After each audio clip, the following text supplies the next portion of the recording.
É preciso despertar uma geração bíblica, que lê, conhece, ama e vive a palavra de Deus.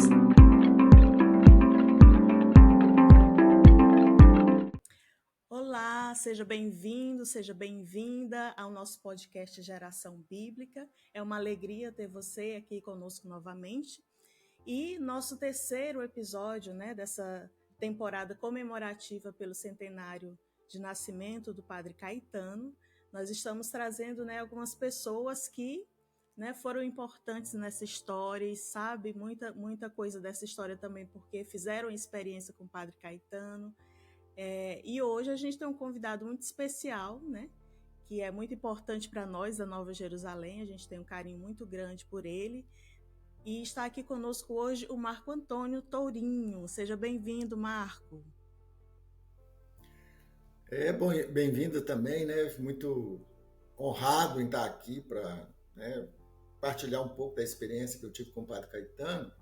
E já agradeço logo o convite que vocês fizeram, E é um prazer estar aqui. Que bom. Então, Marco, assim, muita gente que nos acompanha aqui nas redes sociais, e também nos cursos que a gente faz, já lhe conhece, porque você está sempre conosco aqui, graças Sim. a Deus, uma presença muito boa. Mas para quem não lhe conhece ainda, eu gostaria que você mesmo se apresentasse, falando aquilo que para você é importante que as pessoas saibam sobre você, Não é uma apresentação de um, como é que diz, um palestrante, mas é o nosso amigo aqui. O que você gostaria que as pessoas soubessem sobre você? Hoje eu acho que eu sou assim, eu nasci em Macaé, aqui no estado do Rio, mas eu sou um mineiro de Macaé, porque minha vida praticamente, a maior parte, eu vivi em Minas Gerais, Ouro Preto, Itabira, Belo Horizonte. Então eu sou um mineiro de Macaé. Macaé teve um presidente que era chamado Paulista de Macaé, que era o Washington Luiz. Ele nasceu só em Macaé, mas foi criado, fez a vida política dele toda em São Paulo. Eu fiz a minha vida em Minas Gerais. Hoje, o que é grande importância para mim é que eu sou membro do Instituto Religioso Nova Jerusalém. Antes eu fui engenheiro, fui professor de universidade, fiz mestrado, doutorado em administração de empresas na Fundação Getúlio Vargas, em São Paulo. E depois que eu saí da universidade, eu fiz a graduação em teologia e o mestrado em teologia na FAJ, Faculdade Jesuíta de Belo Horizonte. E tenho já um caminho longo na Nova Jerusalém, Já vai fazer 30 anos o ano que vem que eu conheço a Nova Jerusalém, Então é muito tempo e é uma vida quase, talvez a instituição, tirando a universidade, a instituição mais permanente na minha vida tem sido a Nova Jerusalém. Olha aí. Nesse tempo. Dos 44 anos de Nova Jerusalém, uns 30 você já faz parte, Que Sim. Coisa boa. Então, Marco, a gente está começando sempre a nossa conversa aqui a partir do seu primeiro contato com o Padre Caetano. Você consegue lembrar, ou quando a primeira vez que você o encontrou, ou a primeira vez que você ouviu falar sobre o Caetano, você lembra? Se foi a primeira vez que eu ouvi falar, foi logo depois que o pessoal... a primeira turma que foi para Belo Horizonte, da Nova Jerusalém, ela chegou em 96, foi para o mosteiro, e logo depois foi para a minha paróquia. Com uma semana que eles estavam na paróquia, eu os conheci. Havia um padre, uma leiga oblata, uma senhora já, e de mais de 60 anos, e uma irmã. E logo eu os conheci, e eles estavam... logo depois que eu os conheci, o padre tinha apresentado eles na paróquia, estava apresentando na missa, não sei o quê. Logo depois que eu os conheci, eles convidaram, na semana seguinte, para um retiro. Na minha paróquia tinha um lugar muito bom de retiro, chamado Poço de Jacó, que era das irmãs beneditinas lá perto, o mosteiro das beneditinas, e havia esse retiro. E eu fui para o retiro.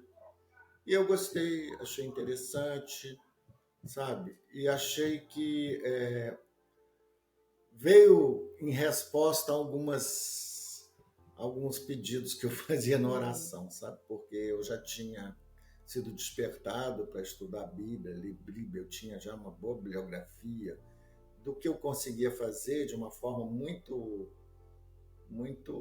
empírica, assim, sem nada, sem nenhum rumo, né? Mas eu ia lendo porque eu já tinha descoberto a Bíblia através de uma outra pessoa, que era um padre judeu. Ele é judeu. Chamava, eu não sei se ele ainda está vivo, mas eu acho que ele faleceu. O padre Gruen, ele era padre salesiano, e eles tinham escrito um livro chamado O Tempo que se chama Hoje. Sobre a Bíblia, como ler a Bíblia, introduçãozinha, sabe, bem introdutório, etc. e tal. Mas esse livro me deu a chave de como ler a Bíblia, sabe? A questão histórica, a importância de entender o momento histórico, o que estava acontecendo, o que o autor queria dizer, né? Então ele deu muito a chave. E aí eu fiquei procurando, e eu pedia muito a Deus que eu não conhecia ninguém, não conhecia nada, né? Não sabia de nada em Belo Horizonte que tinha alguém que, né, aparecesse, que pudesse me dar pelo menos algumas luzes, né, de onde buscar, caminhar, etc. E veio Nova Jerusalém, exatamente a minha paróquia, exatamente com o carisma. A luz que apareceu na tua vida foi a Nova Jerusalém. Exato, sabe, assim, foi, eu tinha pedido, eu pedi a Deus de vez em quando, falei assim, nossa, eu fico tão aqui, meio atordoado, vou para lá, venho para cá, não sei o quê, não tenho rumo, assim, como... Eu não sabia que tinha Instituto Jesuíta em Belo Horizonte, eu não sabia que tinha seminário. Belo Horizonte tem seminário, mas igual muitas cidades. Mas eu não queria seminário, eu queria outra coisa, né? Eu queria conhecer a Bíblia de uma forma mais profunda, né? E com a Nova Jerusalém isso me ajudou muito, sabe? E aí eles falaram do Padre Caetano, né? Eles falaram, logo apresentaram quem era o Padre Caetano. Então foi logo assim que eles foram para a minha paróquia, em 96, né? E era outubro, eu acho, se não me engano, ou novembro, que teve o retiro. E era o Padre William, que era muito novo, a irmã Mazé, que eu encontrei agora no centenário, depois de muito tempo. Mas nós sempre tivemos uma amizade, mesmo depois que ela saiu. E a Augusta, que já está lá nos braços do pai, né? Mas foram os três que me apresentaram o padre Caetano, e logo depois ele apareceu lá porque a turma era nova, ele queria conhecer onde estava, queria ver, etc. Aí eu encontrei-o lá. Esse foi o meu primeiro contato assim, com o padre Caetano. Certo. É interessante você falando, né, que a Nova Jerusalém apareceu como essa luz, né, que você estava pedindo para orientar, né, esse conhecimento, esse estudo da Bíblia, né? Sim. Mas que você já tem uma longa caminhada na igreja, né? Você já conheceu várias realidades, né, de igreja. Sim. Mas o que na Nova Jerusalém te chama a atenção para você querer permanecer nesse carisma, né? Porque tem vários outros que hoje você sabe que poderia escolher, inclusive Sim. o padre, né, que te ajudou a começar, era redentorista que você falou, né? Então tem tantos outros carismas, redentorista, né? Não, ele era o padre Grum era salesiano. Isso. Salesiano. Né? Então por que você quer permanecer no carisma, Nova Jerusalém? Olha, exatamente a questão bíblica, sabe? A questão bíblica, e a questão bíblica de uma forma que não é uma coisa meramente para você botar na boca porque o padre, uma palavra que ele dizia que é edulcorada, né? Quer dizer, edulcorada significa tornar doce, né? Botar uma balinha na boca e ficar ali chupando aquela balinha e tal, gostosinha. Não, com ele o negócio é mais profundo, né? Porque quando você torna doce a coisa, sem ir mais fundo, sem uma espiritualidade vinculada, etc., você corre vários riscos, né? Inclusive de ler ao pé da letra, né? A questão fundamentalista, a questão de não compreender os sentidos não literais, né? Que são muito importantes. A Bíblia tem cheio de poesia, cheio de linguagem poética, cheio de imagens, né? Que levam a várias coisas. Então, exatamente essa questão de querer, né? De ter como missão conhecer e transmitir isso, sabe? Eu nunca quis guardar isso para mim, hipótese alguma. Tudo que eu sei eu quero passar para as pessoas. E porque eu acho que faltava isso na igreja, eu falei assim, não, eu posso ser uma pessoa que conheça um pouco mais para trabalhar com os leigos, com os fiéis comuns. Eu não quero nada, eu não quero ser, nunca tive pretensão de ser nenhum acadêmico em Bíblia, etc., porque não é esse o meu caminho de vida acadêmico, inclusive, era fora, eu não queria mais saber era noutra área, né? E eu não vim para a Bíblia para ser acadêmico, eu vim para levar para o povo. E eu gosto de levar para o povo, é o povo que não tem chance, o povo do interior, o povo que ninguém quer ir, lá eu gosto de ir, entendeu? Ninguém quer ir em tal lugar, não, deixa que eu vou. Tá? E aí, é esse tipo de coisa que me atraiu na Nova Jerusalém, sabe? E a personalidade do padre. O padre era uma pessoa assim, sabe? Impressionante. A dedicação, o conhecimento dele e o seu entusiasmo, sabe? Ele era um homem já de idade, que eu conheci ele, já era de idade, ele não era criança, né? Mas o entusiasmo dele, a coragem dele, sabe? Tudo aquilo me fez dizer, não, eu estou aqui, né? Eu posso ser uma pessoa que eu vou aprender com eles, mas que também posso dar, né? Eu tinha uma outra experiência, uma outra vida acadêmica, uma outra vida profissional, uma outra coisa, que eu também poderia dar, contribuir para a caminhada da Nova Jerusalém, e eu acho que eu contribuí, sabe, assim, para muita gente. Muitos saíram, etc., não importa, né? A congregação é assim, mesmo como a igreja também. Ninguém tem que ficar onde não gosta, tem que estar onde é feliz, onde procura felicidade. Jesus disse, olha, quem quer ir? Quem quer ir? Vocês não estão satisfeitos aqui? Pode ir. Eu acho que isso que é importante, sabe? Assim, a gente fazer a caminhada, sabe? Fazer a caminhada, caminhar caminhando, sabe?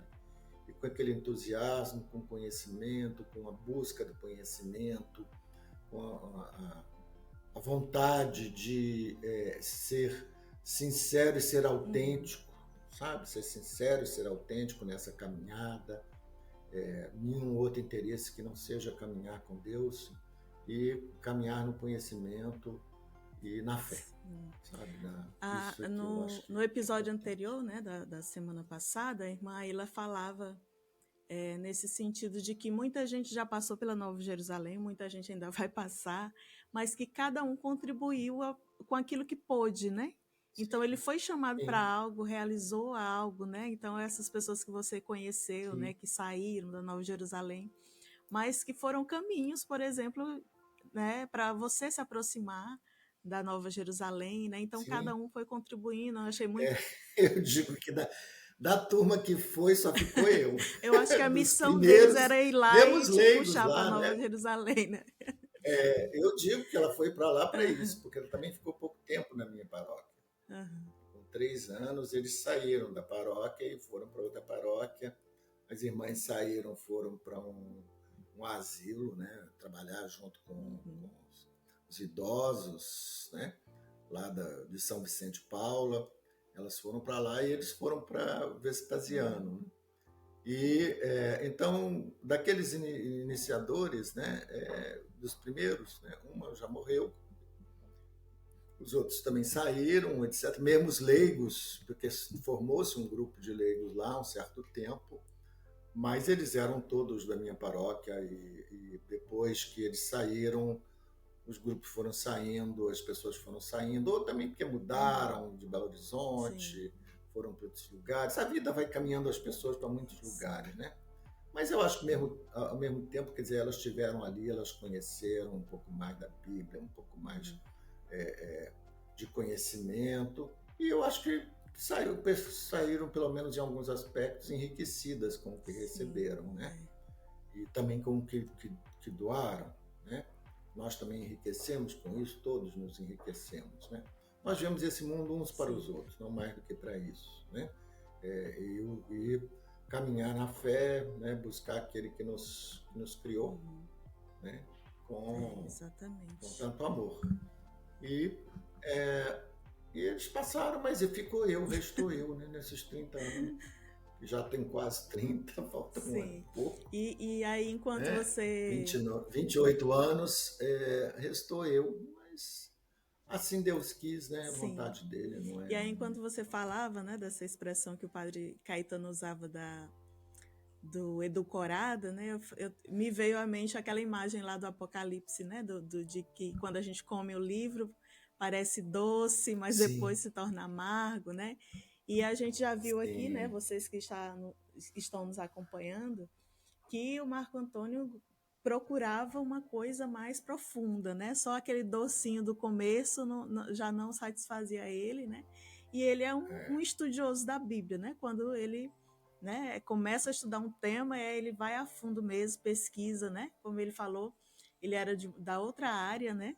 De exatas, e o estudo da Bíblia é mais de humanas, né? Então ele migrou da profissão dele para esse estudo porque ele buscava algo mais profundo, como ele falou, tanto para a vida dele, para o conhecimento dele, mas também para transmitir esse conhecimento, né? Que esse é o carisma da Nova Jerusalém, conhecer e dar a conhecer o plano divino da salvação. E o Marco Antônio vive muito forte isso, né, na missão com os leigos. Então ele já participou de várias, né, formações, e hoje ele participa, tem um grupo lá onde ele mora agora, né, Marco? Não sei se você poderia partilhar um pouquinho dessa experiência que você tem agora. A gente aqui tem a gente acompanha ciclo bíblico, né, que é uma experiência comum, né, das pessoas. E a gente tem um outro grupo que é uma leitura sequencial. Estamos lendo a Bíblia sequencialmente, de uma forma muito, até, assim, não temos pressa, tá? Eles já vão fazer quase um ano e 4 meses, estamos terminando, estamos no livro de Josué, já vamos terminar, vamos entrar nos Juízes, então eles já leram a Torá, né? Estamos agora nos livros históricos e fazendo uma caminhada com esse povo. É um povo que não tinha muito hábito de leitura, então tem que ser mais lento, né? Tem que ser respeitando a capacidade das pessoas, né? E é uma experiência que estamos fazendo. A gente prepara um material para eles. Com esse material, a gente interroga o texto bíblico, faz interrogações, até hoje muito bem delimitado por capítulos, etc. O grupo chama Vinde Verde, a gente dá antes, né? Então, por exemplo, eles vão entrar em Juízes, então dá aspectos gerais, algumas coisinhas do livro, né, para eles lerem. Tem perguntas por capítulo, eles leem, se quiserem vão responder, não é obrigatório, mas a leitura é obrigatória, né? E aí no encontro seguinte a gente vai explicar, né, os capítulos dados para a leitura, né? As perguntas ajudam um pouco a pessoa a fixar o texto, né, o que é mais importante que está ali, ajuda a fixar mesmo. E eles mesmos já sabem disso, eles mesmos responderam o questionário, disseram que ajuda e tudo. E também a própria compreensão, sabe? Porque tem coisas ali que é importante que a pessoa chamar a atenção sobre certas coisas, uma fala de Deus aqui, uma fala, né, ali de um personagem, do isso, aquilo, tem que chamar atenção para isso, porque são coisas importantes que tem no texto. Então, com essas perguntas, a gente chama a atenção sobre... Dá trabalho fazer, sabe? Não é simples, não. Sabe? É um trabalhinho. O que não dá trabalho? Fazer, né? E depois a gente faz a apresentação também, né? Então, a apresentação, a gente faz os slides, tem que pensar, né, realmente o que vai ficar mais importante ali no texto, mas eles estão caminhando. É um grupo que hoje está na faixa de 18, 20 frequentadores, né? Começou com mais, mas aí tem os problemas humanos, né? As pessoas mudam, as pessoas separam-se, aí muda de cidade, aí faz outras coisas. Muda de emprego, começa a trabalhar de noite, etc. A cidade que eu estou morando aqui, né? Fico entre aqui e Belo Horizonte, mas já é uma cidade um pouco porte médio, né? Então tem muita gente que começa a trabalhar de noite também, né? Então isso acontece às vezes, a pessoa muda de emprego, infelizmente não dá, porque agora eu vou trabalhar até 10 horas da noite, não sei o quê. Então, essas coisas acontecem, mas enquanto Deus der, né, as pessoas tiverem interesse, a gente está lá se prontificando. Então, é um estudo, né, uma caminhada de conhecimento da Bíblia guiada em comunidade, né? Uma experiência em comunidade. Em comunidade. E o Padre Caetano, ele insistia muito que esse estudo da Bíblia, né, esse aprofundamento da Bíblia fosse feito sobre a Bíblia de forma integral, né? Do início ao fim, né? Do Gênesis ao Apocalipse, né? Então... É como nós estamos fazendo, né? Exatamente. Vai até onde o povo for. E eu estiver vivo e com força, né? Você lembra um pouquinho do que o Padre Caetano falava sobre isso? Por que você acha que ele falava que era preciso? Porque hoje, assim, principalmente com a facilidade da internet... as pessoas falam de vários métodos de conhecimento da Bíblia, né? Tem uns que diz que tem que começar pelo Evangelho, tem outros que diz que tem que começar pela Carta de João, tem outros... Então, cada um foi criando seu método, né?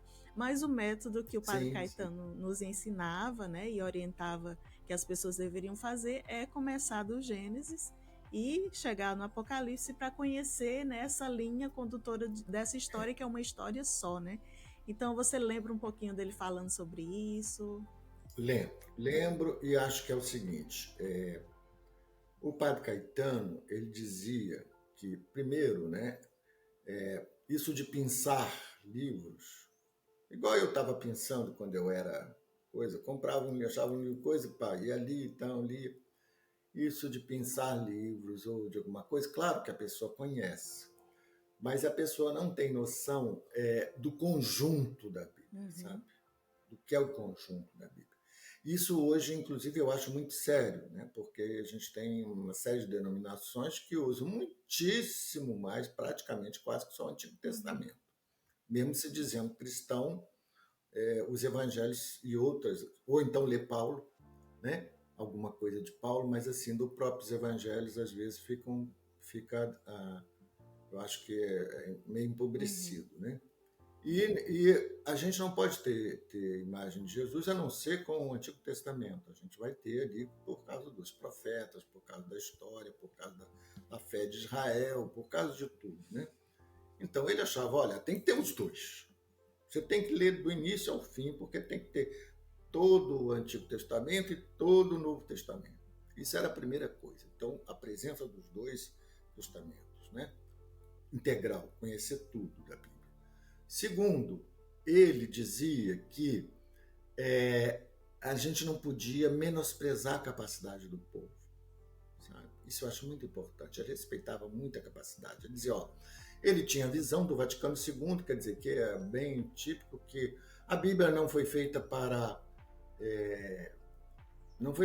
exegetas. A Bíblia foi feita para o povo, tá certo? E era um exegeta falando isso, né? Povo. Isso é Vaticano II. O padre é Vaticano II inteiro, né? Aqueles que, por exemplo, estão na Nova Jerusalém, que se põem contra o Vaticano II, eu não entender se puserem se posicionar contra o Vaticano II, no meu entender, deviam sair. Porque só existe Nova Jerusalém, por quê? Porque o Vaticano II trouxe uma mensagem completamente diferente do que foi durante algum tempo, né, bastante tempo, a Igreja, né, no sentido de interditar ou dificultar o acesso do povo à Bíblia. Não, pelo contrário, o padre queria que todo mundo tivesse Bíblia, todo mundo conhecesse de Bíblia, todo mundo entendesse de Bíblia, né?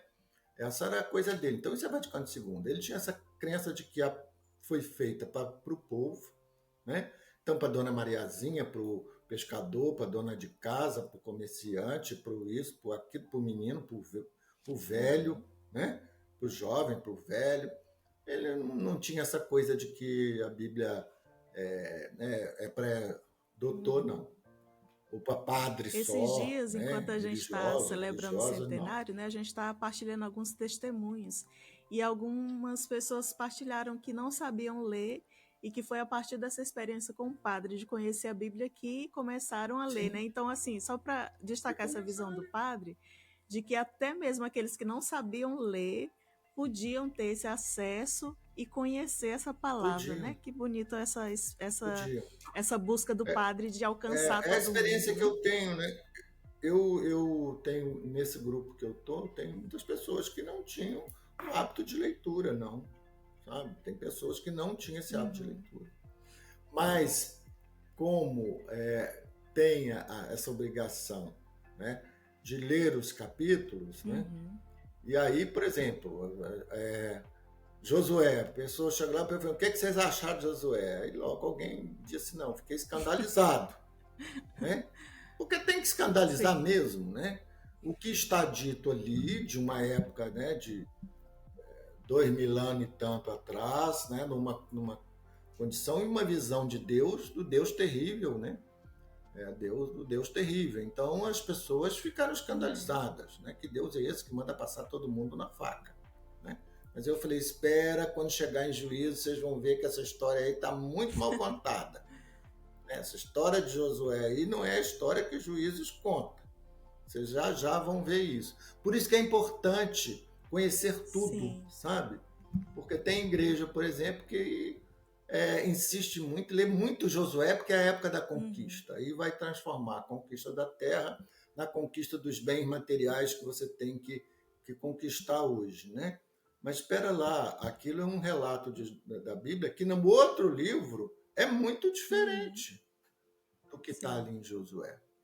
Então, que visão é essa, né, que você está passando, que não é Jesus Cristo, não é nem do próprio Antigo Testamento, porque tem outros relatos com outras visões de Deus, com outra visão, inclusive, de como foi tratado, né, como houve a interação entre os povos de Canaã e o povo de Deus que chegou e se instalou.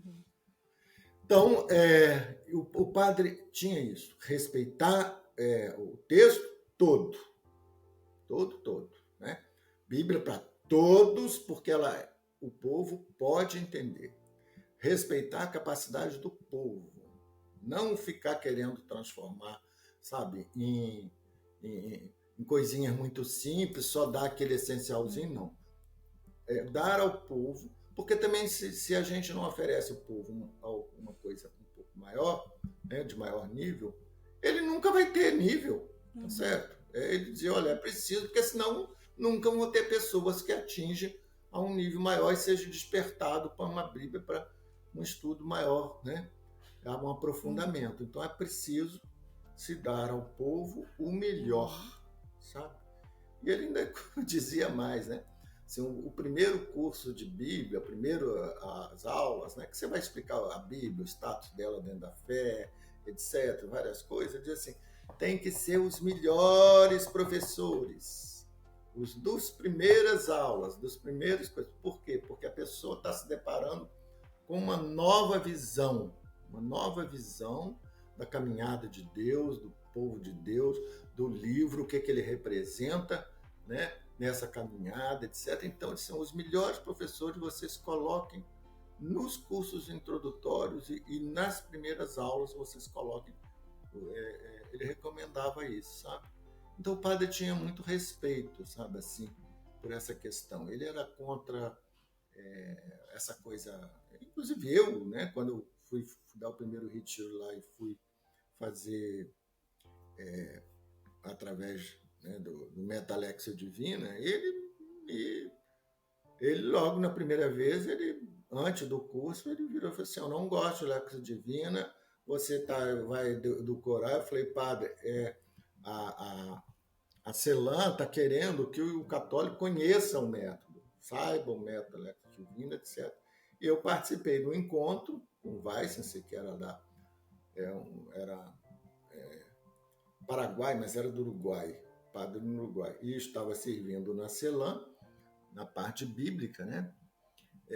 Essa questão de divulgar o método da Lexia Divina, por isso que eu fiz esse retiro aqui, né? Tem pessoas que eu encontro que até hoje lembram desse retiro e ficaram marcadas por esse retiro, sabe? Tem vários, ainda nessa vez, 2 pessoas estavam lá, ainda vieram me relembrar esse retiro, que tem mais de 20 anos, né? Mais de 20 anos. Mas ficaram muito marcadas. Então, assim, o padre tinha essa coisa, sabe? Ele queria dar ao povo o que era de melhor, sabe?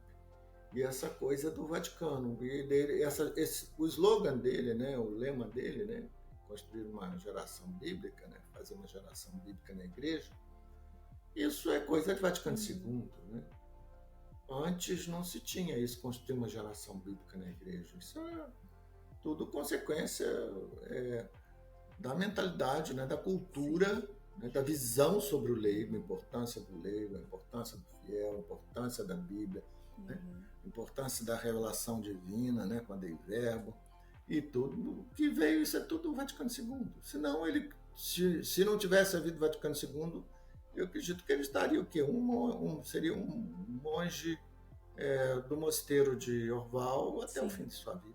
E a gente já viu, né, também, e eu aproveito para convidar novamente quem ainda não viu os episódios anteriores, né, que a gente partilhou um pouquinho sobre a vida do Padre Caetano com o Nacélio, a irmã Ana, a irmã Ila também, está no nosso canal do YouTube, né, então você pode acompanhar os episódios que já passou. Também no Spotify nós temos lá os episódios, né, se você está fazendo outra coisa que é ouvir só o áudio, tem lá no Spotify também.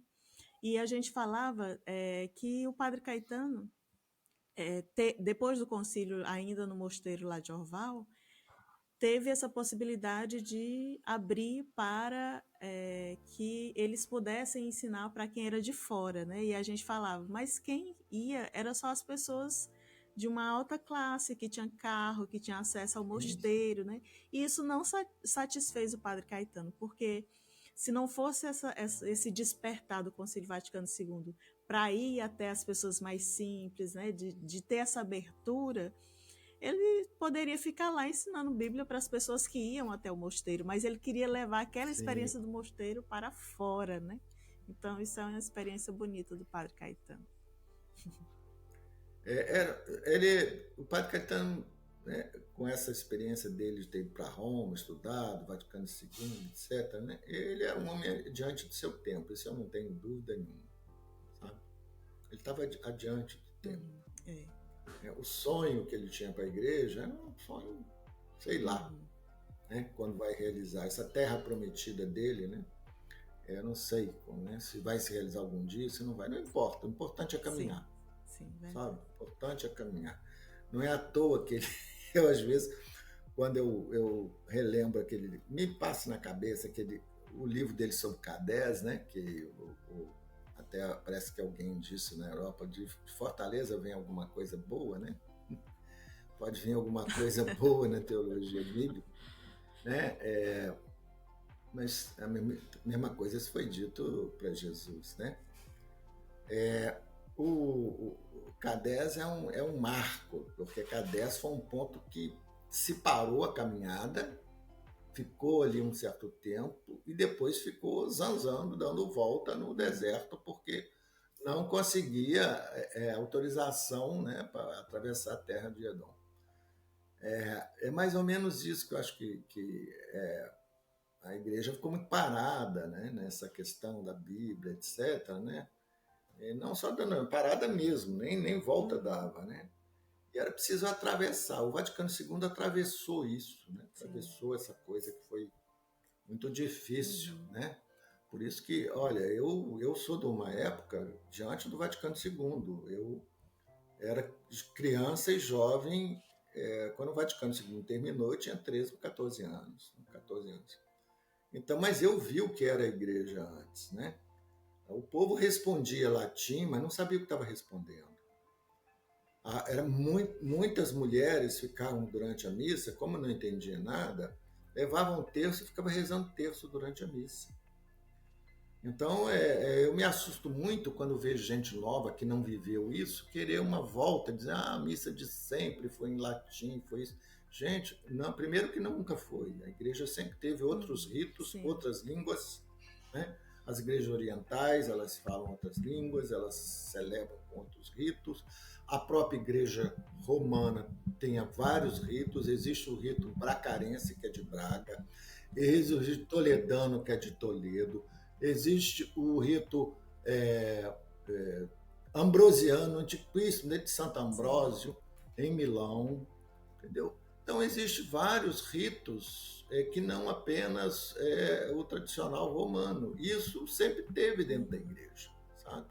A igreja católica nunca foi uma igreja assim engessada. Ela é engessada em muitas coisas, especialmente na sua estrutura. Depois da Idade Média, ela ficou muito engessada.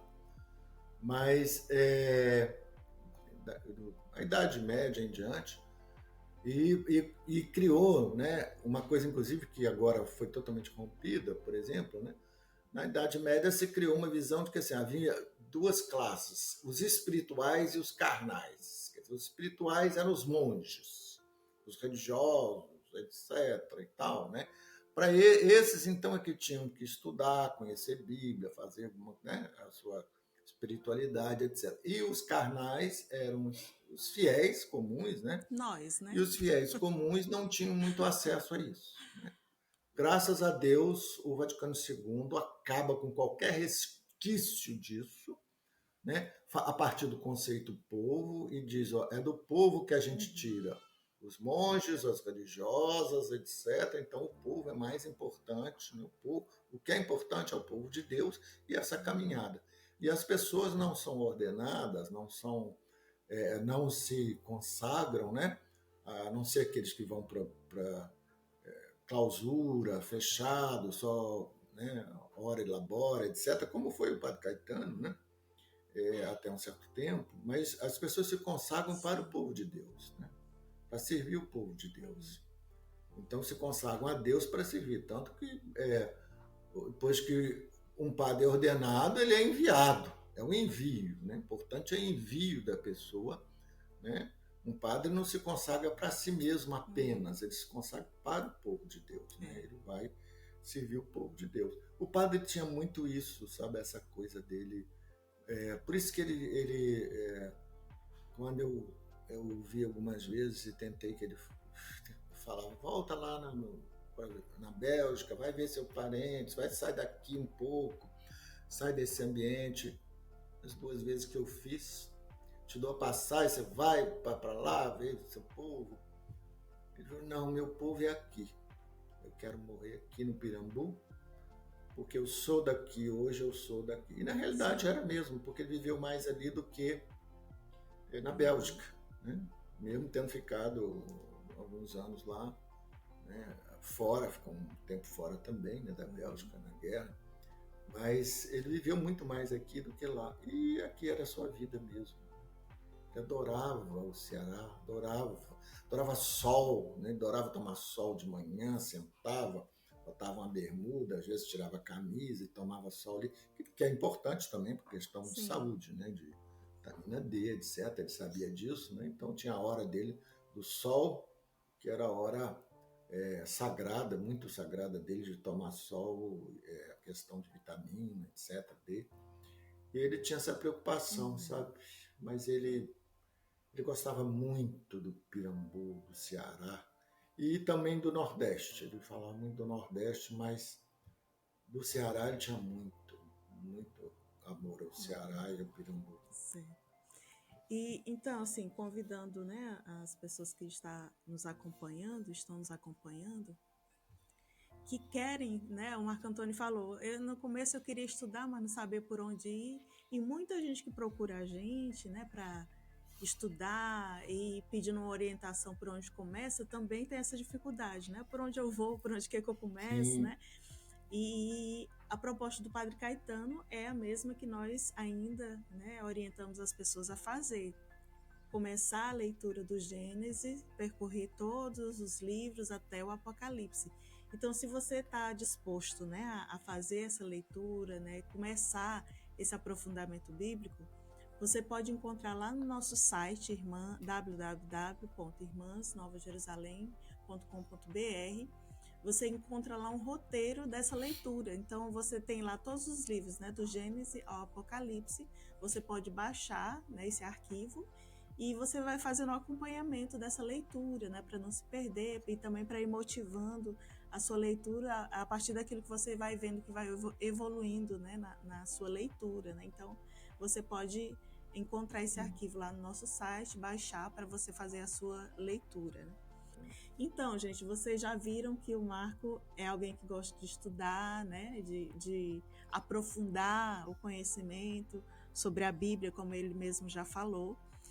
E eu queria saber, assim, de você, Marco, como que você vê essa contribuição dos escritos do Padre Caetano, né? Porque ele escreveu muita coisa, né? Tem a RBB, que foi um longo período em que ele escreveu, mas teve outras sim, produções também. Então, assim, nessa visão diretamente para a academia, né? Para o estudo acadêmico, como você vê a sei. contribuição dele? Olha, primeiro é o seguinte, o Padre Caetano tem um livro que foi importantíssimo, né, que é a sua dissertação sobre o Evangelho de Marcos, né? Esse é um livro marcante, porque esse é um livro citado por todos os que foram grandes estudiosos, etc., né? Citava Minete de Uhum. Tilésio. Porque havia uma questão em aberto naquele momento, né?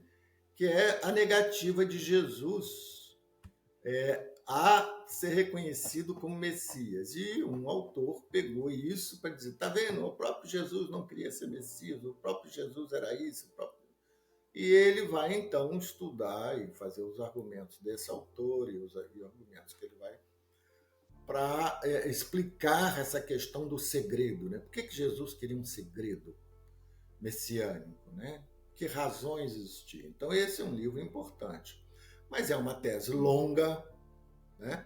É um texto difícil no francês, não é coisa muito típico, uma linguagem muito típica da década de 50, que o padre estudou isso, tudo.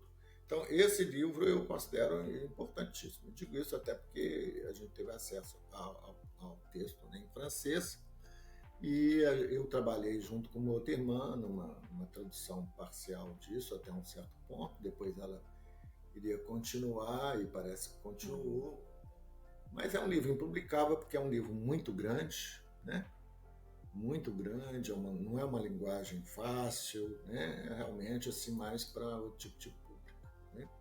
Então não é para público grande, mas ele mesmo fez um extrato disso, publicou, né, na revista do seu trabalho sobre o segredo messiânico. Então eu acho que esse trabalho dele é importantíssimo, né? Não é importante só para Nova Jerusalém, foi uma contribuição importante à igreja, né? Eu acho que ele foi importante aqui no Brasil, pelo ao relato de algumas pessoas, quando ainda não existia, quando algumas coisas bíblicas, publicações bíblicas estavam paradas aqui no Brasil, estavam muito devagar, ele teve a ousadia de voltar, né, com as maquininhas dele, as coisas dele, etc., a fazer uma revista bíblica brasileira, né, RBB. É claro que isso estimulou outros. Bom, se um padrezinho lá, né, no Pirambu está publicando isso, por que, que as nossas editoras, os nossos, né, maiores aí, né, da publicação não poderiam também tentar, né, fazer revista bíblica e coisa semelhante? Então, assim, o próprio Valmor aí contou essa história, né, de que, mas como é que é esse negócio? Agora surgiu uma revista bíblica, não sei o quê, num comentário dele que ele encontrou quando ele estava em Roma, ele encontrou o Cônix, e aí o Cônix falou, né, sobre isso, quem era Caetano, que era conterrâneo dele e tal. E essa publicação e o impacto, né, que as pessoas tiveram num padrezinho lá, né, do Pirambu, está publicando uma revista. É claro que isso era uma ousadia, uma das coragens que o Padre Caetano teve na sua vida, né? Eu acho que a questão dele, assim, mais impactante foi essa mesmo do segredo messiânico, e outra do seguinte, de trazer nessa revista bíblica algumas coisas que até pessoas que não fossem estudiosas poderiam compreender, né? Por exemplo, estudos sobre a seção tu e vós, a questão mostrar, né, destacando, assim, linguagem bem acessível e popular, isso, essa preocupação, né, a atenção que a gente deve ter com essas mudanças, né, quando está no ele, para o eu, do isso, né, dessas coisas, dessas seções que aparecem, coisas que aparecem muito na Bíblia, às vezes, né, dessa mudança do pronome e de outras de implicações. Eu acho que ele tinha essa preocupação, sabe, assim, de algumas coisas que seriam muito acadêmicas e que talvez outros autores fizessem muito acadêmico, na revista ela se torna, ela é muito fácil de compreensão, sabe? Eu acho que ele tinha isso.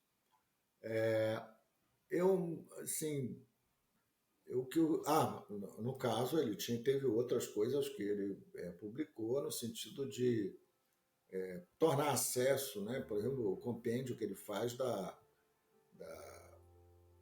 doutrina social da Igreja, né? O livro dele de eclesiologia, que é basicamente do Vaticano II, mas eu considero um livro interessante também.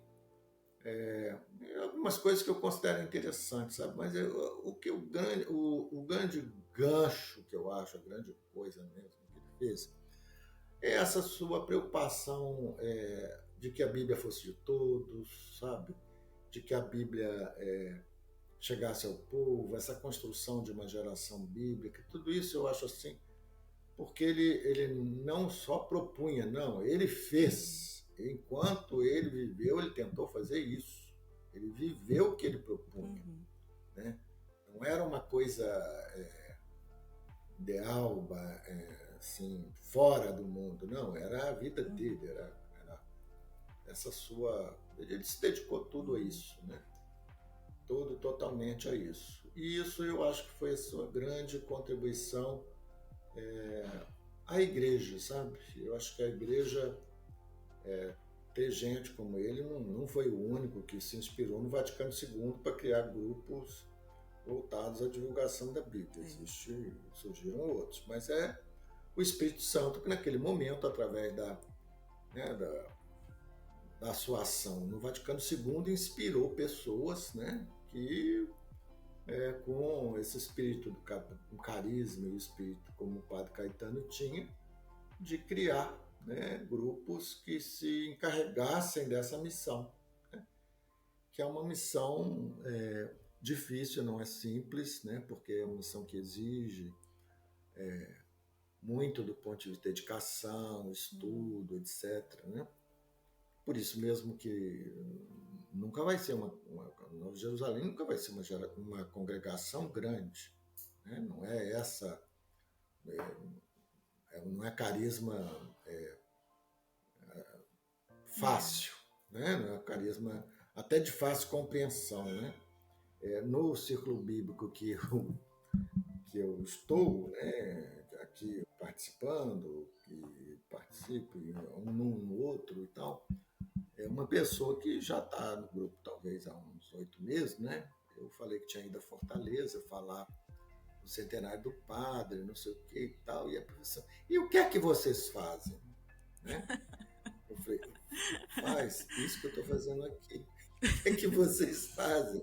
Faz o que padre faz. Padre tem paróquia, padre tem isso, aquilo, e ainda tem mais essa tarefa de fazer a divulgação da Bíblia com carisma, né? Além das outras funções. Faz o que as religiosas fazem, né?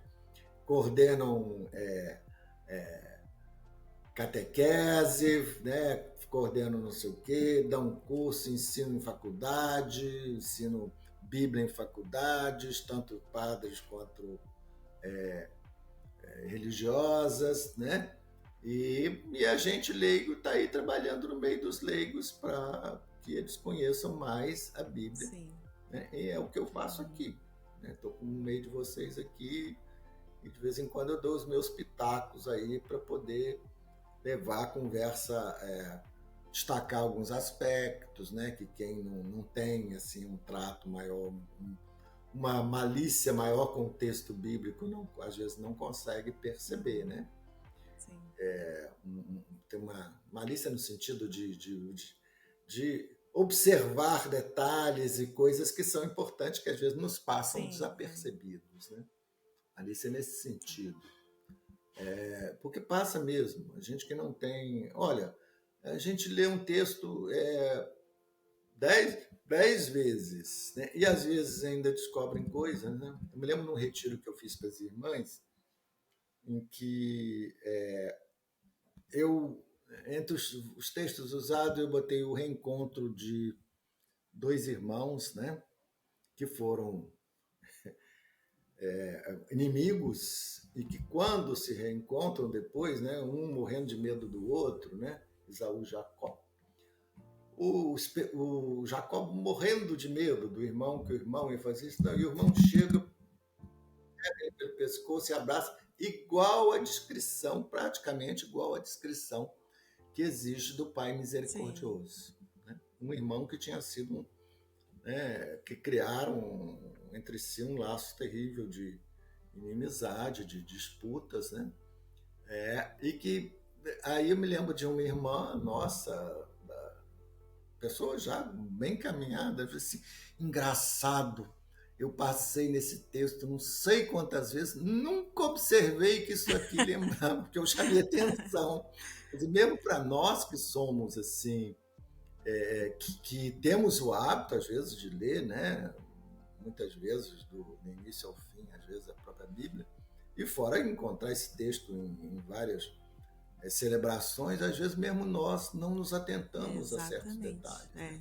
Aquele reencontro de 2 irmãos lembra muito o reencontro do Pai misericordioso, né? Porque todo reencontro de perdão é assim, é a mesma coisa. E por isso também o Padre Caetano tinha essa preocupação de estudar a Bíblia também em comunidade. Por isso ele quis também que tivesse, né? Dentro do carisma Nova Jerusalém, homens e mulheres, né, como você falou.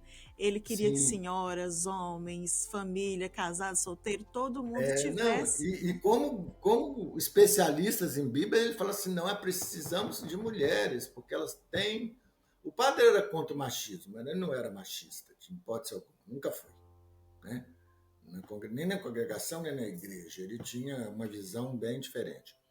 Mas ele dizia, não, nós precisamos de mulheres especialistas, estudiosas, profundas da Bíblia, porque elas nos trazem um outro olhar. Então, a importância de dar atenção ao olhar do outro também, né? Ele valorizava o olhar muito do isso. outro é importantíssimo. Eu digo isso por mim, quer dizer, hoje, né, a partir de experiências e tal, né, de leituras, eu olho certos fatos da Bíblia diferente do que eu lia. Né?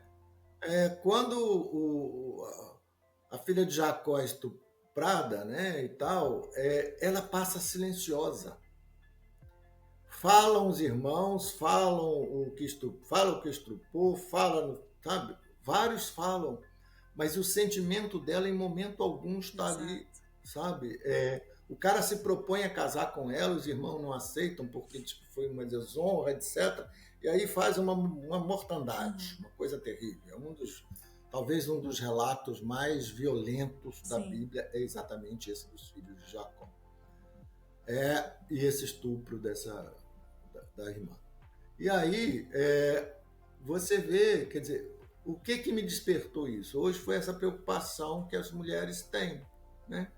As mulheres têm a preocupação de olhar na Bíblia qual é o olhar da mulher, né? Ontem a gente estava discutindo, porque o meu curso aqui é segunda-feira, né? Então, ontem nós estávamos discutindo, estávamos lendo, etc., o episódio de Raab, né? O livro de Josué. Raab é prostituto, isso aqui. Não, Raab fala. A prostituta, ela tem voz, ela fala, ela exige, ela é exigente de acolher vocês aqui, por favor, eu quero um compromisso de vocês que vocês vão me respeitar a minha família e ninguém vai ser morto. Né? Então, assim, ela sabia que ia ter violência, sabia que ia ter, e ela exigiu isso. Ela tem voz, ela fala, ela exige, ela quer o espaço dela, etc. E eles foram parar numa casa de prostituta, por quê? Porque em casa de prostituta, o homem podia entrar e ninguém chamaria atenção. Né? Então, isso, quando eu falei assim, por que entrou na casa da prostituta? Ninguém falou. Eu falei assim, sabe por quê? Porque lá não chamaria atenção, mas se entrasse numa outra casa, chamaria atenção. Por isso que ele foi para uma casa de prostituta. Mas a prostituta que os acolheu, né? E que está lá em Mateus na genealogia de Jesus. Né? Então, a genealogia de Jesus registra lá a presença de Raab, né? Entre as mulheres, Tamar, Raab, etc., citadas. Né? Então, a importância disso da gente... mas é um olhar que eu digo a vocês, eu só adquiri de uns anos para cá com essa preocupação que as mulheres tinham. Por favor, olhem como é que nós fomos tratadas, como é que nós éramos tratadas e como... Né? Ainda temos resquícios disso até hoje. Infelizmente, temos mesmo. Né? A questão do estupro no nosso país é um caos. Né? A cultura machista ainda é muito forte em todos os lugares. Não é à toa que muitos, né, homens acham que as mulheres são sua propriedade. Mesmo quando elas não querem mais conviver com eles julgam que eles têm direito sobre a vida delas. Né? E isso é uma tragédia do ponto de vista de feminicídio, etc. Então, nós temos que ter esse olhar, sim, até para nos policiarmos hoje, né, em relação ao como se tratam as mulheres no texto bíblico. E elas é que nos ajudaram, graças a Deus, né, a ter essa preocupação. Né? Isso é muito presente, eu ando estudando muito, lendo muito sobre a questão da violência, né?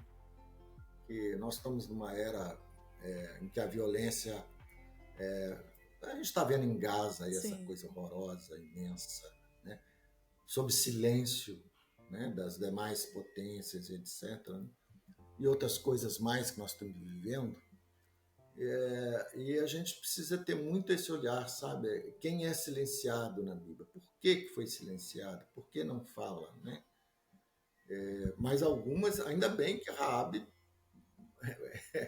é uma mulher lá, há outras, não é a única, né? Nós temos Débora, nós temos várias outras, né? E romances históricos como Esther, etc., né? Em que a mulher está lá presente, dando toda a sua contribuição e a sua visão. Mas é preciso que tenha, sim. O padre era muito a favor da presença da mulher. Muito, muito, muito. Muito. O estudo bíblico tem que ter a visão feminina. Ela contribui, ela traz muito. E traz mesmo. E eu sou testemunha disso, a partir dos estudos dela, como eu hoje tenho preocupação diferente do que eu tinha antes. E em vários escritos do padre Caetano, né, na RBB ou outros textos que ele escreveu, entrevistas também, ele falava essa frase, né, que a igreja é machista e clerical. Né? E ele falava isso naquela época, né, um homem clérigo falando, reconhecendo que a igreja é machista e clerical. E ele falava a igreja, né? E porque muitas vezes a gente vê assim, a mulher lendo a Bíblia, né, a partir da sua realidade, mas às vezes a mulher também tem um olhar machista e clerical, né? Por uma questão cultural mesmo. Então essa experiência que o padre... O leigo tem mentalidade clerical. Por isso que ele dizia, a igreja, né? Toda a igreja tem esse olhar machista e clerical. Né?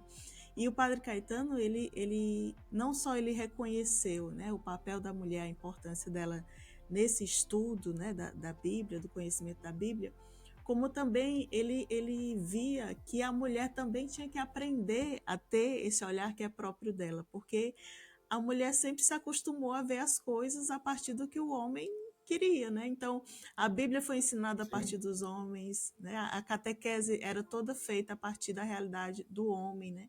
E a mulher aceitava aquela catequese, aquele ensinamento e pronto, né? Mas como que ela pode aprender a interpretar a partir do seu olhar que é próprio, né? Então, o Padre Caetano defendia Sim. muito isso também, né? A gente pega, por exemplo, a Bíblia tem inúmeros exemplos, assim, né, dentro da visão do Deus terrível, né, daquele Deus guerreiro, isso, aquilo, né? E até do próprio Abraão, né? Quer dizer, era comum, né, o homem rejeitar, né, um filho porque é da escrava, porque a outra está com inveja e tal, aquelas coisas todas que existem entre, né, poligamia, né, essa coisa que sempre tem um preponderando sobre o outro, sempre tem, nunca vai deixar de ter. Então esse relato, né, que está lá é um dos primeiros, né, que a gente tem assim um ato de violência muito grande, né, a rejeição do filho, né. E o que acontece entre nós? Nós temos muitos filhos rejeitados, né? Nós temos uma paternidade no Brasil, né, e não sei se em outros países, não tem elementos para isso, né, em que muitos homens rejeitam seus filhos, né. Isso é uma realidade, por exemplo, terrível em relação a filhos deficientes, né? As estatísticas dizem que se uma mulher tem um filho deficiente, 70% dos homens abandonam, né? Não querem tratar dos seus filhos, né? Então deixam com uma mulher. Então, isso é uma tragédia, né? Então a gente tem que criar o senso da paternidade, da responsabilidade, inclusive quando a gente está ensinando Bíblia, tá certo? Dizer, olha, isso que foi feito aqui, né, isso era uma coisa de 3.000 anos atrás, etc. Mas nós hoje temos uma compreensão a partir de Jesus, né, dessa responsabilidade. Nós somos responsáveis. Então, é preciso que se crie isso para que isso não passe como uma coisa, não, porque fulano lá 3.000 anos fez, continua fazendo e está tudo, né, tudo igual. Não é não. Isso. Nós lemos a partir de Jesus Cristo, e a partir de Jesus Cristo, quando lemos o Antigo Testamento, temos visão, né, do que seria uma mensagem cristã para aquele tema que está sendo colocado. Sim, verdade. E Marco, você falou aí, né, da pergunta da senhora lá da comunidade, né, o que vocês fazem? E aí eu queria te perguntar também, né, você como leigo, né, que vive esse carisma da Nova Jerusalém, eu queria perguntar para você sobre esse papel do leigo nesse estudo da Bíblia, né? Qual é a contribuição do leigo nesse estudo da Bíblia? Porque a gente sabe, já partilhou aqui, que o Padre Caetano tinha essa preocupação de que os leigos, né, todo o povo de Deus tivesse acesso e de forma aprofundada desse conhecimento da Bíblia, né? Mas na sua visão, como que é esse papel do laicato nesse estudo da Bíblia hoje? Olha, primeiro que é o seguinte, o leigo, a função dele, né, ele é membro da igreja, mas ele está no mundo, né, ele está construindo o mundo, ele não é consagrado para, né, ele tem outras atividades, ele tem outras coisas, mas o importante é que no seu caminhar, né, primeiro é que é preciso perceber que ser leigo não significa esperar tudo de padres, tá? Porque essa é uma visão muito comum clericalista, né? Não, o padre é a igreja e eu sou nada. Não, você é membro dessa igreja, só espectadores, você é né? membro, você participa, você tem voz, você tem responsabilidade, você tem voz, você tem direitos aqui dentro, né? Você tem situações nas quais você é o elemento indicado, inclusive, né? Então, é preciso isso, quer dizer, ele é participante, ele é construtor da igreja, ele é membro dessa igreja, ele tem responsabilidades, tem direitos também, né? Mas ele tem ali, é uma pessoa atuante. E atuante na igreja é atuante no mundo, né? E vida e fé não pode ser uma coisa separada. Na igreja eu sou, né? Eu olho para cima, etc., né? E não olho para o meu lado, não olho o que está acontecendo, não. Vida e fé estão unidas, tá certo? Então, essa é a primeira coisa. Vida e fé estão unidas. Segundo, a sua vida de fé inclui que ela é um caminhar, e um caminhar no qual a gente aprende mais, né? Conhece mais, buscando exatamente crescer nessa fé. E quando cresce na fé, isso tem que ser coerente com a nossa vida. Sim. Sabe? Com o tipo de vida que se tem. Então, essa visão é que eu acho que é extremamente importante, e saber que quando a gente conhece a palavra de Deus, é aquilo que Santo Agostinho dizia, quem desconhece, né, a Bíblia, desconhece o Cristo. Né? Então, a gente tem que conhecer a palavra de Deus para conhecer o Cristo com a sua proposta de salvação, para que a gente possa, no mundo, ser coerente com essa proposta que a gente diz que está seguindo, que é a proposta do Cristo. Né? Então, eu acho que esse é o papel, quer dizer, vai caminhar, vai crescer em espiritualidade, vai crescer em conhecimento, né? E vai viver essa espiritualidade, essa sabedoria na própria vida. Né? A vida, eu tenho alguns alunos que ex-alunos assim, olha, de muito tempo, que teclam comigo até hoje, sabe? E tem um deles que eu ajudei muito, foi para Europa e tal, fez doutorado, não sei o que, etc. Né? E ele anda agora meio voltado para questões de ateísmo, fé, razão, etc. e tal, né?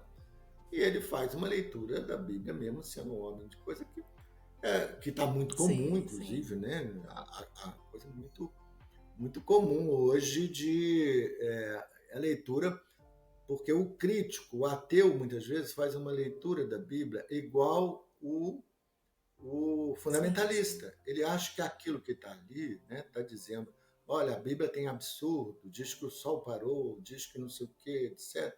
Né? Mas ele não percebe o que significa uma linguagem, né, que é metafórica, que é poética, que é isso, que é aquilo, e que você não pode pegar a Bíblia e ler assim, sem perceber que é falta também a questão do olhar de fé, né? Porque a Bíblia é um livro da experiência de fé. Então, se falta esse olhar a partir da fé, fica vazio. Não adianta. Quem não conhece... mesmo quem tem experiência de fé e não sabe disso, não tem esses elementos de análise maior, né? Se escandaliza, igual o pessoal ontem virou. Não, fiquei escandalizado com o livro de Josué. Né? Tem razões.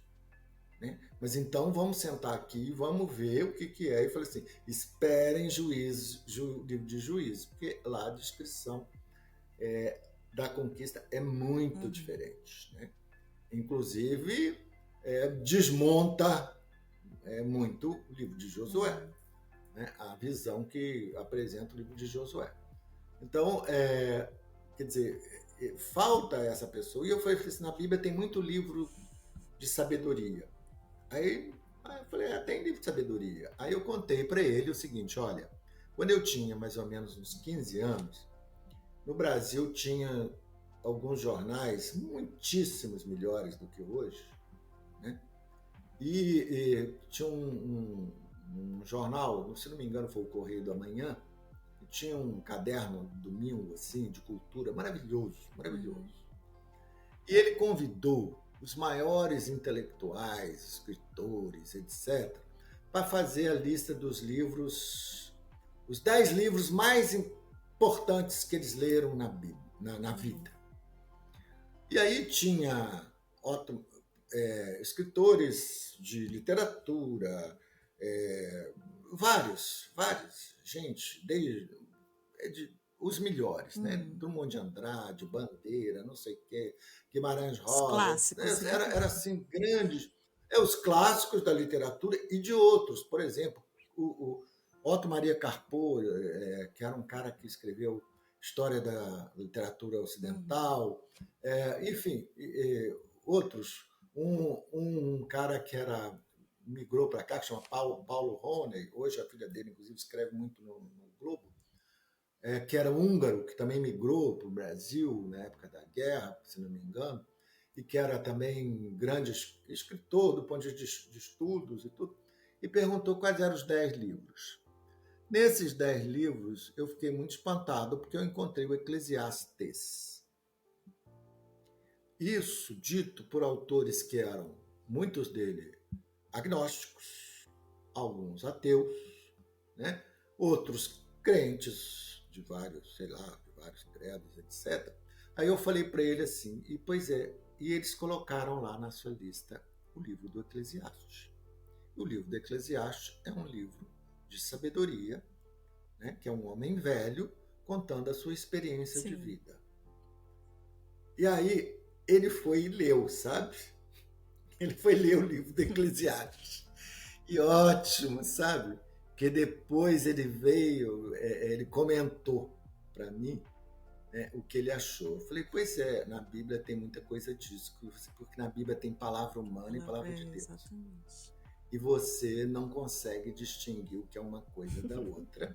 Ali é um homem falando, né, da sua experiência, de como ele estava, de como, né, tudo que ele viveu, toda a sua experiência. Eu falei assim, o livro de provérbios é provérbios humanos, são provérbios humanos. A maioria foi trazida do Egito para Israel, né?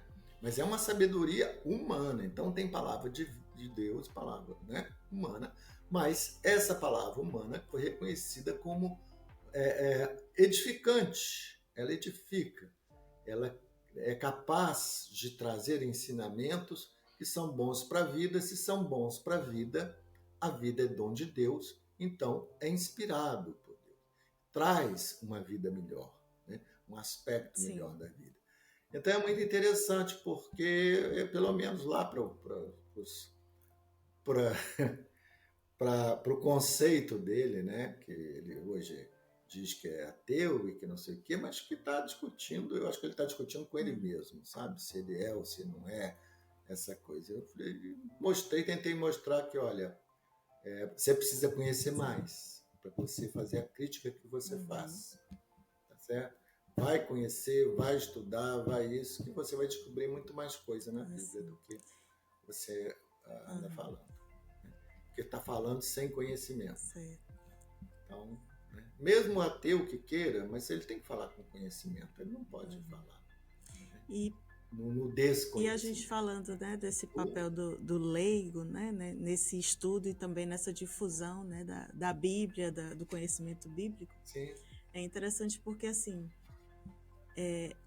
quando a gente motiva as pessoas a conhecer, a aprender, a aprofundar, não é só pela questão do conhecimento em si, mas é a forma que essa palavra, como o próprio texto diz, que é viva e eficaz, pode ir gerando vida na vida das pessoas, né? Então, essa presença do leigo que estuda, que aprofunda e não fica só como espectador do padre, da religiosa que vai lá ensinar algo sobre Bíblia, é porque na vida dessa pessoa que aprofunda a Bíblia, né, o conhecimento da Bíblia, vai sendo transmitido a partir das suas ações, né?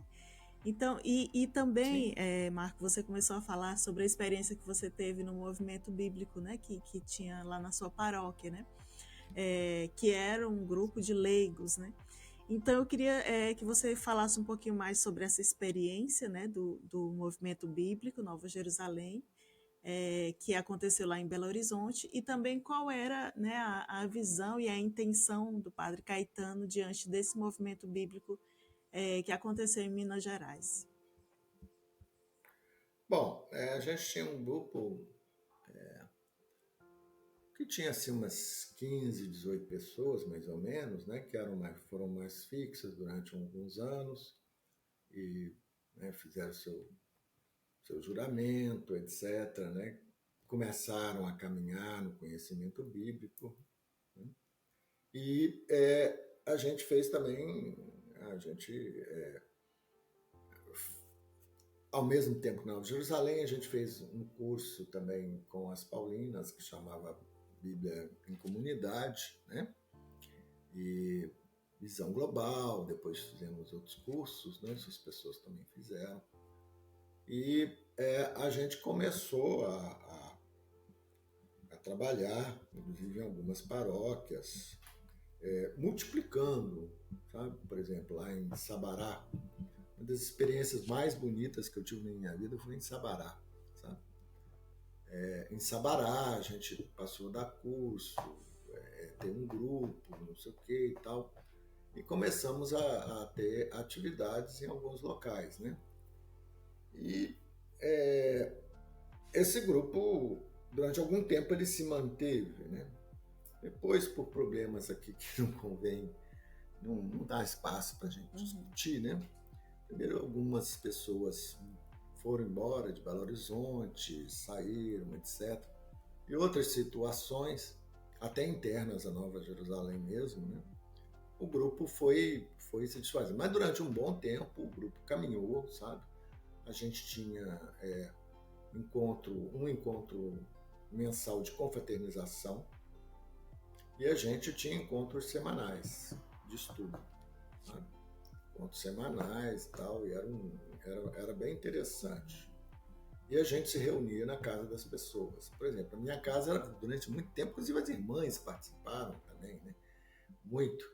Porque na minha casa a gente fez durante um bom tempo, na sexta-feira, nós reuníamos lá em casa e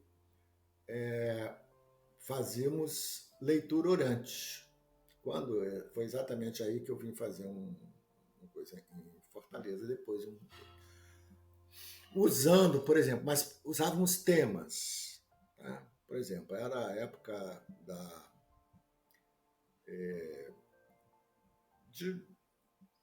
Páscoa. Né?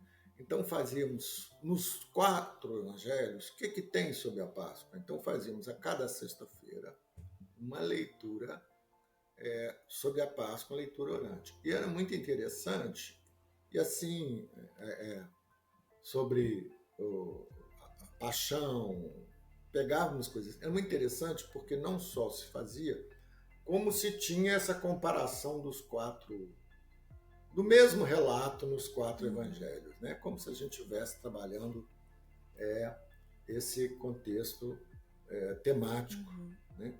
Nos evangelhos a partir de um texto comparado com o outro. Então a gente encontrava na sexta-feira sempre, né?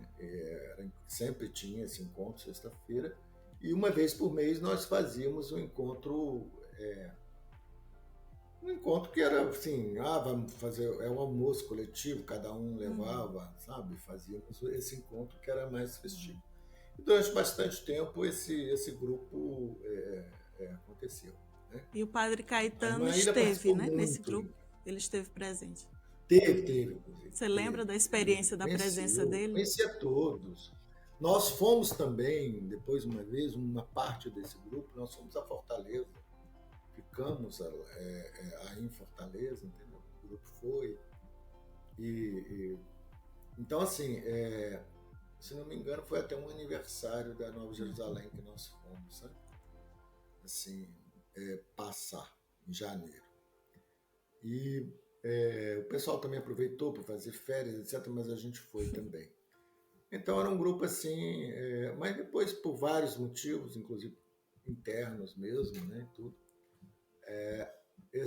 E alguns saíram, alguns foram para outra cidade, né?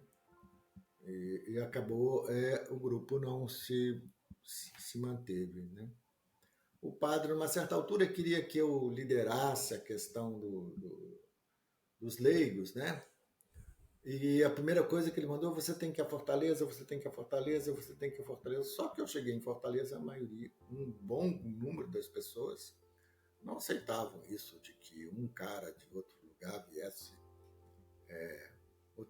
Nesse centenário, inclusive, veio me pedir perdão. Que bom, né, que essa hora chegou. É bom, né? A hora chegou, veio me pedir perdão, né, pela reação dela, etc. Pelo que ela me disse. Eu ouvi. Fiquei quieto, não podia falar nada. Né? E o padre não percebia essa questão. O padre, às vezes, tinha uma certa dificuldade de perceber certas questões mais pessoais, sabe, assim, de grupo e até de visão mesmo, né? Não, as pessoas que estão aqui, eu tentei falar isso com ele, mas ele tinha uma certa dificuldade. As pessoas que estão aqui, elas têm uma caminhada, tem que respeitar a caminhada, tem que respeitar, né, o que elas são, etc. Ele cria mais, sabe? O padre cria mais dos leigos, ele cria mais. Mas os leigos têm a sua limitação, né? Porque eles também têm outra vida, né? Eles também estão correndo atrás da sobrevivência, eles também estão criando seus filhos, ele também tem seus problemas de saúde, ele também tem problemas de que, eu estou aqui, mudo para lá, né? Ele não é uma pessoa fixa, mais fixa como são os religiosos, né? Os religiosos são designados para aquilo, né? O leigo não. O leigo ele não tem outra característica. O leigo, se a empresa, ou se ele perder o emprego aqui, ele tem que se virar no outro canto, né? Então, a mobilidade do leigo é maior nesse sentido, né? Dou exemplo, um dos rapazes brilhantes que eu tinha no grupo aqui, do curso bíblico, ele é pedreiro, brilhantíssimo, brilhante. Olha, poucas vezes eu encontrei uma pessoa tão brilhante na minha vida. Quando ele fazia uma pergunta, eu já falava, vem aí algo que é fundamental. Ele ia naquilo, né? No central, assim, muito forte. Brilhante o rapaz. Ele separou da mulher, né? Aí veio e falou, doutor, não estou aguentando ficar aqui porque está me azucrinando muito o ouvido, não sei o que lá, e eu tenho a maior parte do meu trabalho não é aqui, é lá em Cabo Frio, não sei o que, eu vou me mudar para lá. Porque aí eu resolvo 2 problemas, o gasto que eu tenho de transporte e o problema de ela ficar me enchendo a cabeça, entendeu? Então tem essas coisas, sabe? O leigo tem isso. E né, já as congregações, a igreja é diferente, o cara é designado para ali, ele fica ali e tal, o cara tem outra dinâmica da sua vida, né? Eu falei, vai para onde você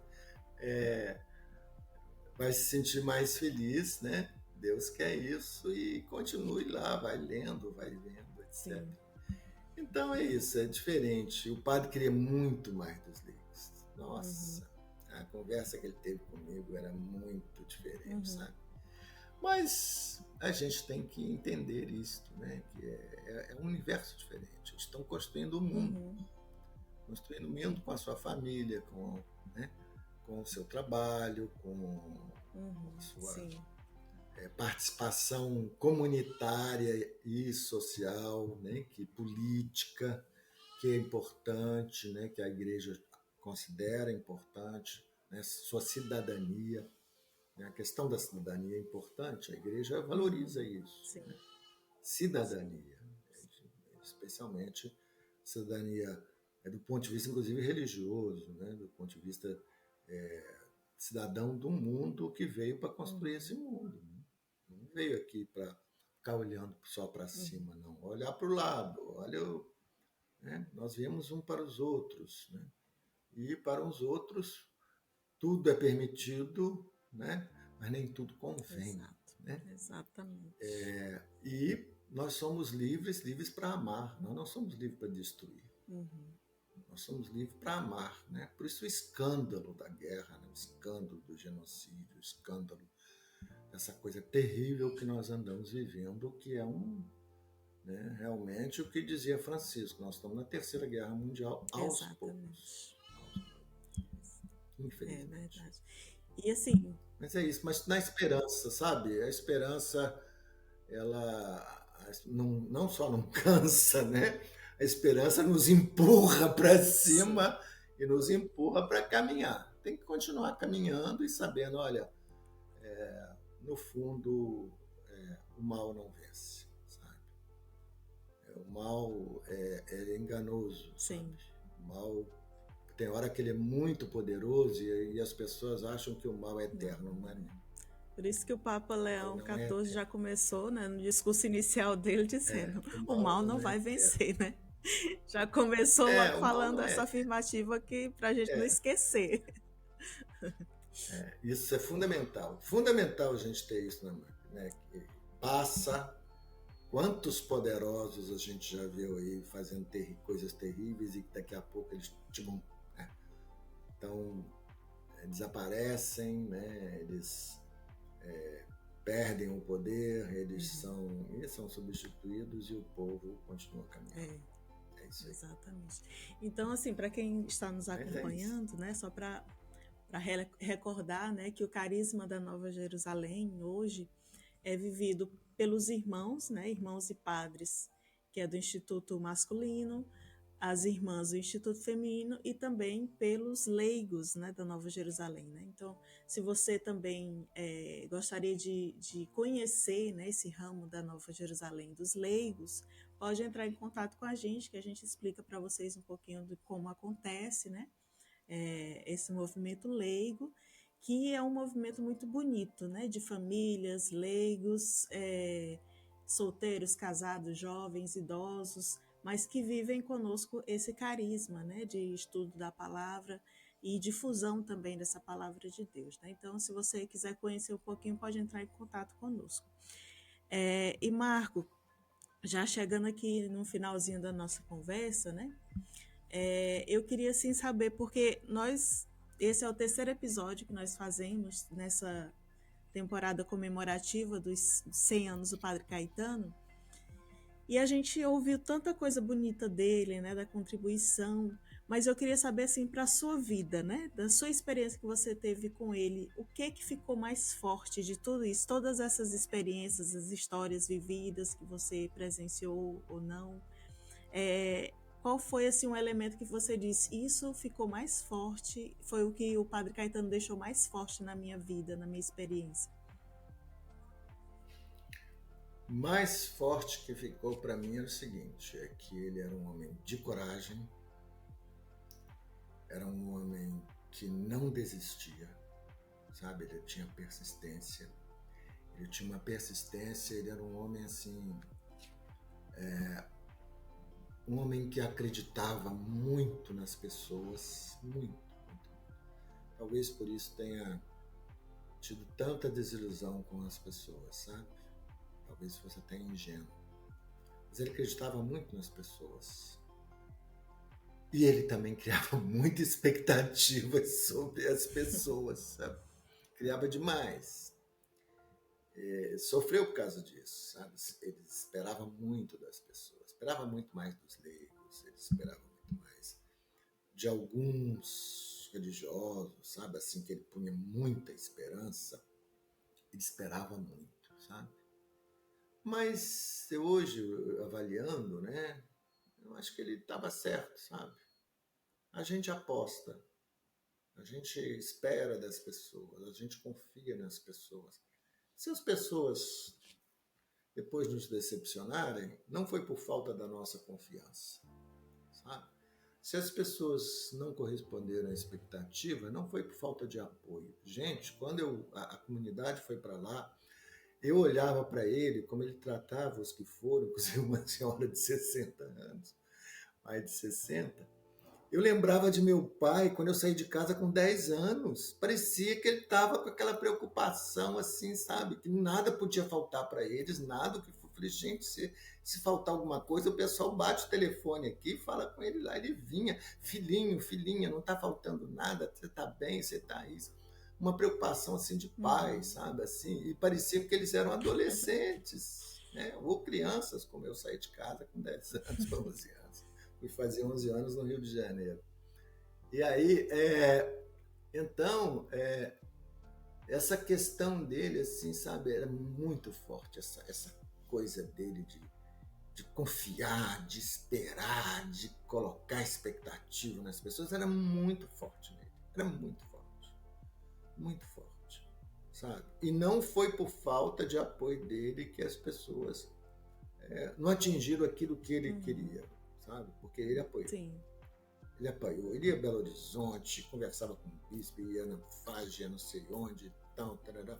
ele realmente era assim, sabe, muito, muito dedicado à congregação, muito preocupado, sabe, com as pessoas, o que estava acontecendo com elas, se não estavam, etc. Isso me marcou muito, muito, muito mesmo, sabe? Essa é a preocupação de pai, sabe? Ele tinha uma preocupação de pai mesmo.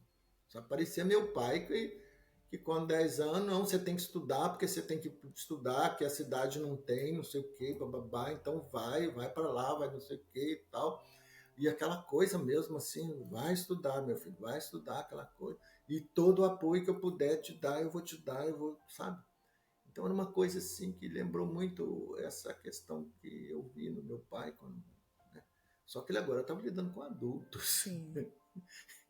Inclusive, uma senhora de 60 anos não precisa ficar filhinha, tá faltando alguma coisa, né? Então, se tiver faltando, ela vai bater o telefone aqui.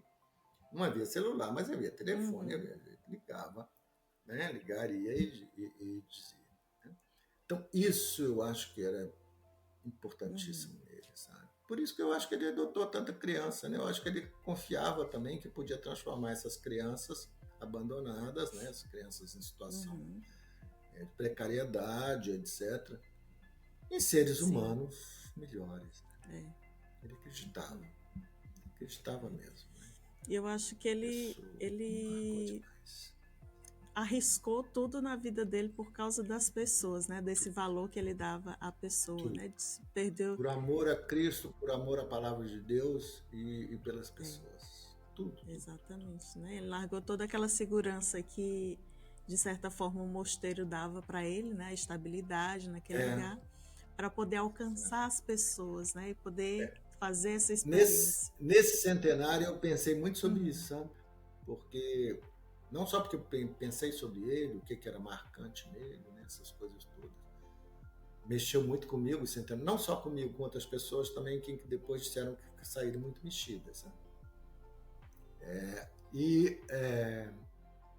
Pensei muito nisso e pensei também o que ele nos... Se a gente fosse falar, o que o senhor quer nesse centenário? Né? Eu tenho certeza absoluta que ele ia querer mais empenho da gente, sabe? Sabe, assim, uma coisa qualquer nesse sentido, porque ele esperava muito, ele, né? Tinha essa expectativa, e ele, o que eu poderia oferecer para ele nesse centenário, né? Seria exatamente esse mais empenho, mais dedicação, mais isso. Né? E acho que também um pouco mais de abrir mais para o mundo, sabe? Assim, para outros lugares, etc. O padre, por exemplo, eu me lembro da alegria do padre, gente. Vocês não podem imaginar. O dia que eu estava lá e que o bispo de Iguatu chegou para ele pedindo se ele não tinha missionários, irmãs, padres, etc., para mandar para Iguatu. A alegria dele, se ele tivesse, alegria assim, olha, se a gente conseguir mais gente, o bispo e tal, sabe? Aquela coisa. Alegria diante das portas abertas, né? Que estava surgindo. Sim, o bispo está as portas abertas para lá. Ele ficou extremamente... Mas, por outro lado, ele ficou extremamente frustrado. Tipo assim, ainda vai demorar. Eu falei para ele, não temos gente, precisamos ter mais gente para poder...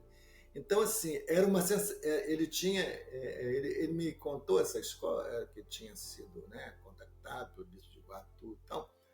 Mas, assim, ao mesmo tempo, com um sentimento duplo. A alegria de ter sido consultado, né, de o bispo querer Nova Jerusalém, lá no interior, né, do Ceará, que era o que ele mais amava, o Ceará. Né? E, ao mesmo tempo, a frustração. Não, mas nós precisamos pedir a Deus que fulano, ciclano, não sei o quê, que daqui a pouco uns saíram, né, claro, faz parte. E a gente possa mandar lá para o Iguatu, etc. Né? Mas parecia uma criança que tinha, sabe, ganhado um brinquedo. O bispo de Iguatu quer que a gente vá para lá. Sim. Vamos arrumar gente. Era isso. Vamos arrumar gente. Verdade. Não foi, mas era essa coisa, né? Quer dizer, a visão dele, né? O coração dele. Era um homem de um coração muito grande. É. Então, que bom que o Padre Caetano foi essa pessoa que soube acreditar nas pessoas, né? Soube acreditar nas pessoas que formaram também a Nova Jerusalém junto com ele, né? Por isso nós estamos aqui hoje falando sobre ele, louvando a Deus por essa vida, né? Que foi tão fecunda no meio do povo, né? Que ele tanto amava.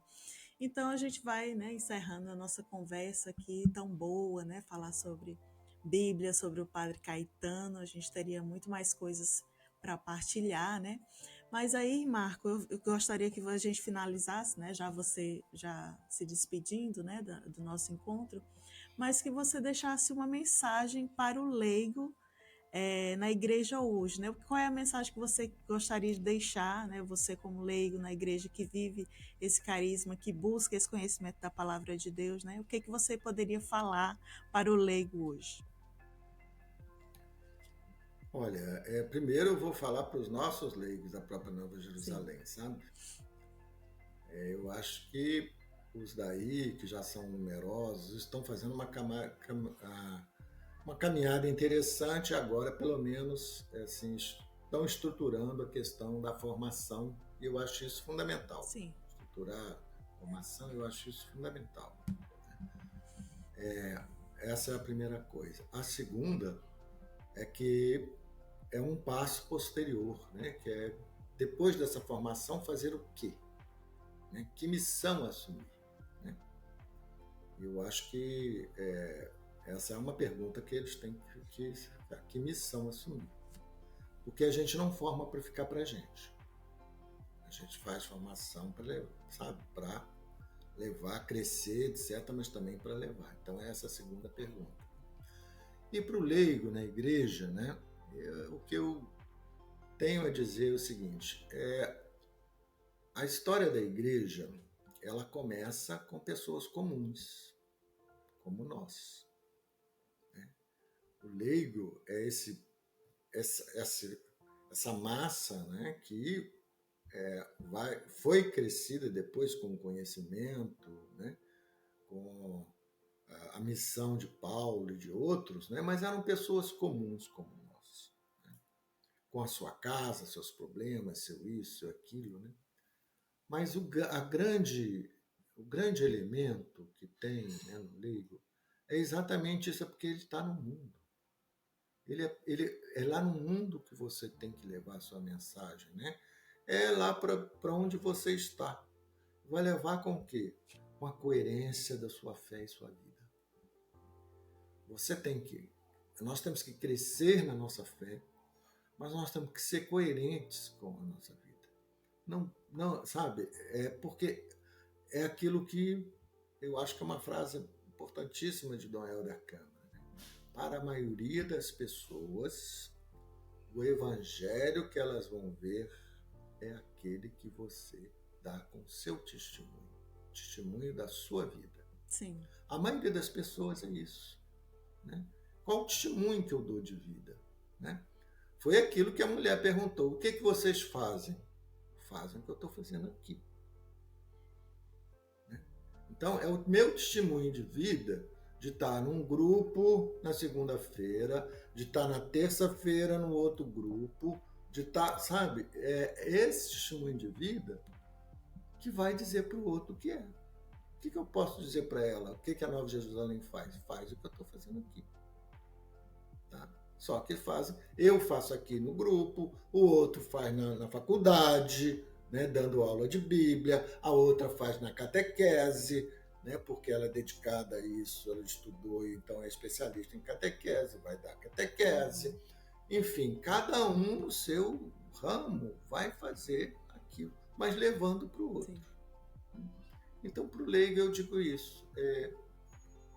Não seja aquele católico, aquele fiel, que vai lá na igreja, né, participa, etc., vem, sai até um pouco melhor dali, né? Mas aí chega lá na sua casa, não sei onde, o testemunho é exatamente tudo o oposto, tudo o contrário. Né? Então, pense um pouco, né, e faça da sua vida uma coerência com a sua fé. é isso que eu dou. E vai viver a vida no mundo, com essa fé, com essa força, né, de Cristo, e testemunhando esse Cristo ao mundo. Porque o que eu posso fazer? Só testemunhar, né, o que eu acho, o que eu considero, o que eu evoluí e cheguei à conclusão de que eu posso contribuir para o outro. Porque eu vim a esse mundo, não foi para mim mesmo. Nós viemos uns para os outros. E Cristo é aquele que nos deu a vida, né, no próprio Pai, etc., para que nós, é o que ele fala, vai servir o que está à beira do caminho, vai servir o que está machucado, vai servir, né, vai fazer aquilo com o maior amor e dedicação. Porque se amar a Deus sem amar o próximo, não se ama a Deus. Só se ama quando se ama o próximo e a Deus. Porque no próximo, a vida veio de Deus, como veio na nossa vida. Então ali está Deus. E é isso que eu tenho para dizer, sabe? E desejar muitos e muitos anos e muitas vocações leigas, autênticas, interessadas, né? Buscadoras de Deus, buscadoras da palavra de Deus, a Nova Jerusalém e também os religiosos e religiosas. Sempre sabendo que o padre respeitava, né? Não era machista, o padre não era clericalista, né? O padre tinha uma visão bastante ampla do que é a igreja, bastante generosa, como ele era generoso, extremamente generoso. Marco, muito obrigada, viu? Convite. Foi um prazer tê-lo aqui conosco, é sempre uma alegria, né? Espero que você volte logo para a gente falar sobre outros temas bíblicos, né? Logo você estará por aqui, assim a gente espera, né? E a gente agradece a sua companhia também, que esteve aqui conosco. E hoje o convite especial fica para você que é leigo na igreja, né? Venha fazer parte dessa geração bíblica que lê, conhece, ama e vive a palavra de Deus. Até o próximo episódio. É preciso despertar uma geração bíblica que lê, conhece, ama e vive a palavra de Deus.